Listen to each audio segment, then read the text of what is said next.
flood control projects, kailan kayo nag-engage ng flood control projects sa DPWH?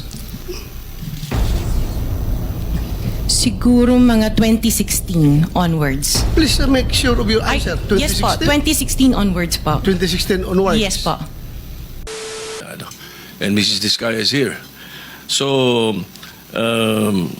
pwede po bang, Mrs. Diskaya, pwede po bang ibalita nyo sa amin, ikwento nyo sa amin yung mga napanood namin sa inyo sa television na sinasabi ninyo. Kailan po kayo unang nagkaroon ay kumita ng bilyon sa construction industry? Anong taon po yun? Good morning po. Billion po. Opo, kwento nung narinig po namin sa television, sinasabi niyo sa interview niyo dahil tinanong kayo kung anong naging gateway para gumanda ang buhay niyo. Sabi niyo kayo hindi naman nakakaangat ng araw. Tapos sabi niyo ay noong DPWH na kami. Yun po yung sagot ninyo eh. So, at tinanong kung magkano at sabi niyo bilyon. Kailan po itong unang bilyon na kumita kayo sa DPWH? For the knowledge of everyone, so St. Gerard, Alpha and Omega, we have been in the construction business for 23 years. So I would presume na in the 23 years, pwede naman siguro kami po kumita. Yung billion, when I said DPWH, because prior to that, we were in local government. So ang hirap makasingil sa local government. They spliced the video that was taken of me and just mentioned the DPWH. So, contractor na po kami for 23 years. So you're saying that the television station and the persons interviewing you edited your answers? I think so, sir, kasi I did mention that I was doing local government as well as private po. If I may, with the Yes, permission of, with the permission of the chairman, Senator President Pro Tem. Ma'am Sara, ano ba naging trabaho niyo bago kayo pumasok sa mga kontrata sa gobyerno? My father was a contractor before. Kontrata rin Pero siya? yes po, Kontrata rin sa for DPWH? LGU po. LGU, and then ako I worked sa ibang bansa. Yun po. Anong work mo sa ibang bansa? I was a dental receptionist and an orthodontic nurse. So you are a doctor? Nurse? No po. Yung asawa mo, ano trabaho? He works sa isang development corporation, and him and his brother were parang private contractors sa subdivision namin. Paano kayo, how were you enticed to join the mga kontrata sa TPWH? Who influenced you? Wala naman po. Nakita namin on PhilJeps na may mga projects na pwede palang mag-join. So we joined the bidding na we know that we were qualified for. All right, Mr. Chair, I would like to reserve all my questions if my turn comes already. Thank you, Mr. Chairman, to continue. Senator, Mr. Chairman. Mr. Chairman, Okay, with the permission of the Minority Leader. So, the Minority Leader. Ma'am, very clear man yun sa video na sinabi mo. Kung kailan kayo kumita ng malaki, sabi mo, noong nag-DPWH na kami. Ngayon, gusto mong i-attribute yung wealth ninyo going back noon pa sa tatay mo, noong nagsimula kayo ganon. Pero very clear, the video won't lie. Sinabi mo, noong nag-DPWH na kami. Yes po. So, kailan ba kayo nag-DPWH? Parang sometime in 2012, nag-start kami with DPWH. Can you be definite with your answer? Parang 2012? Oh, please, because you're under oath, please. Yes po. Make sure of your answers. Sometime in 2012, we started with DPWH. We started with joining biddings. Pero prior to that, we were with local government. Yung mga flood control projects, kailan kayo nag-engage ng flood control projects sa DPWH?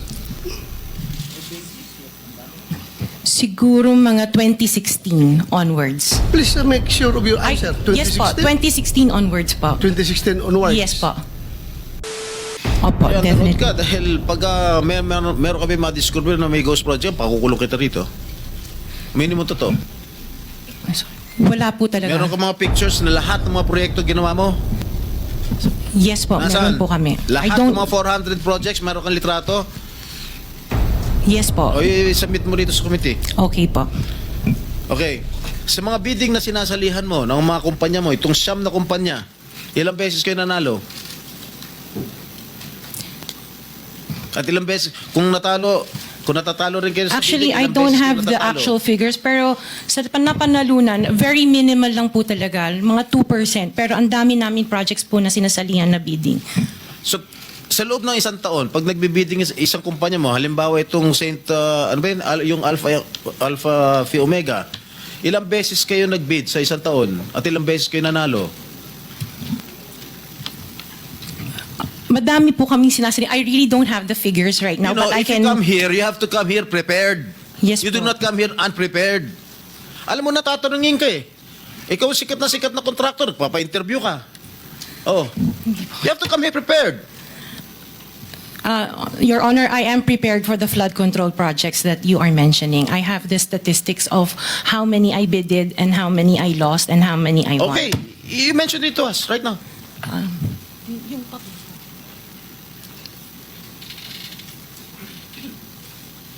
You are asking her to relate the 400. No. Parang mahirap naman yata. Hindi. 400. In 2022, I bidded for 491 projects. This is just for the flood control, Your Honor. How many projects? For 491. 491. 491. I joined the bidding. Po. Oh. This is in 2022. I only got 71 projects from the 491 na sinalinan ko po. 71 only. How many companies?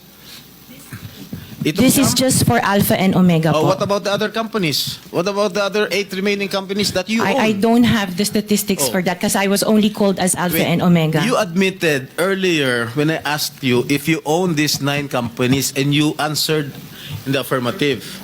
Right now I'm asking you kung ilan yung 71 71 flood control projects na napanalunan ninyo. Now you're only speaking in behalf of Alpha Phi Omega. Eh kanina sinabi mo ikaw may-ari ng Siam. Why can't you answer in behalf of the 8 remaining companies? Kasi po, yun lang yung na-prepare po namin for today's hearing. Oh, what about the representative of the other construction companies? Itong si Rimando. Oh, how many? You're representing St. Timothy. Good morning po, Mr. Chairman. For St. Timothy Construction po, we have 145 projects.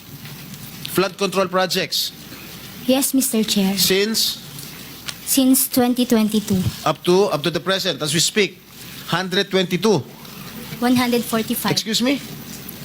145, Mr. Chair. Napanalunan ang na-award sa inyo 145 flood control projects. Yes, sir. Napanalunan niyo yan. Yes, Mr. Chair. So, all in all, doon sa 8 companies, ilan? Doon sa 9 companies, hindi nyo alam? Out of the 400, maybe, who can answer my question from the DPWH? Maybe they have the records there. Mr. Chair, with the Just indulgence for of the the SP record. Pro Temp, Yeah.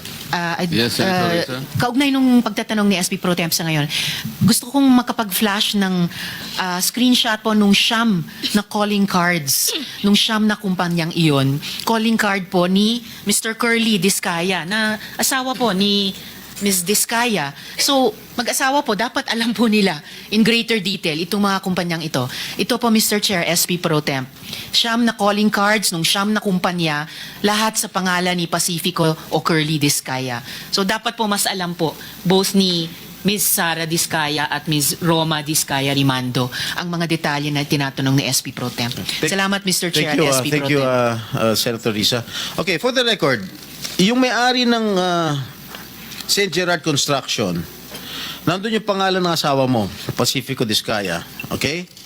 Doon sa St. Timothy, sino may-ari ng St. Timothy? Ikaw si Remando, ano?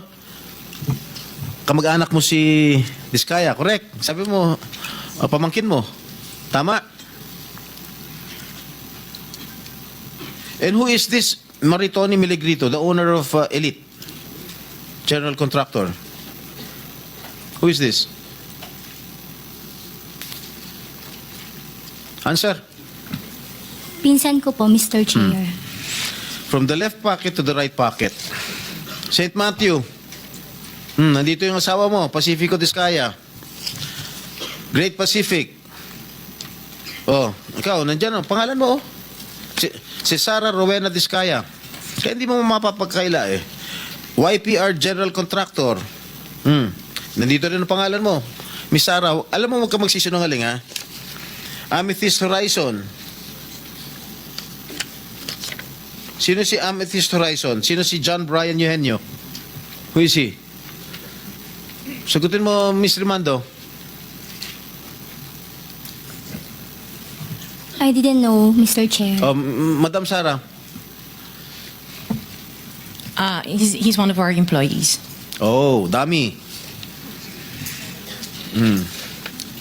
Waymaker. Sino si Gerald William Discaya? He's my eldest son. Okay. Alpha Phi Omega, yan, asawa mo. So, you confirm, lahat ng siyam na yan, ikaw ang may-ari. Tama? Part owner po. Part owner. Okay.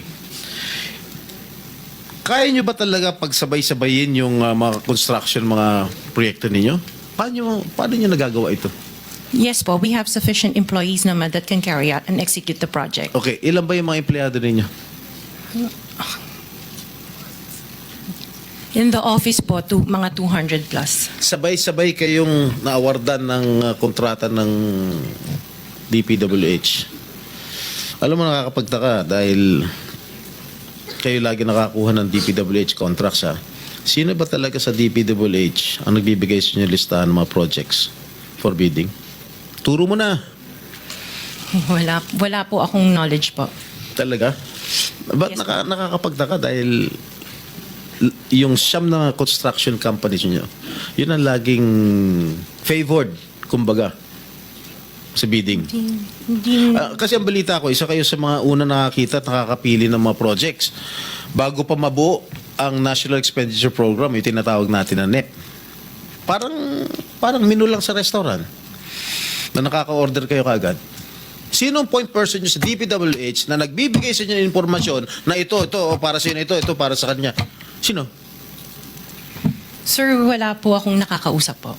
Wala kang kilala sa DPWH. Wala po. Hindi kami maniniwala niyan, wala kang kilala sa DPWH. Meron ako yung mga engineer, yung mga district engineer siya. Yun mga pala. Sino ang mga district engineer na nakilala mo? Pero hindi po sila nagbibigay ng project po sa akin. At tinatanong ko, wala naman ako sinasabi sa'yo kung nagbibigay sila ng project, sino ang kakilala mo sa DPWH?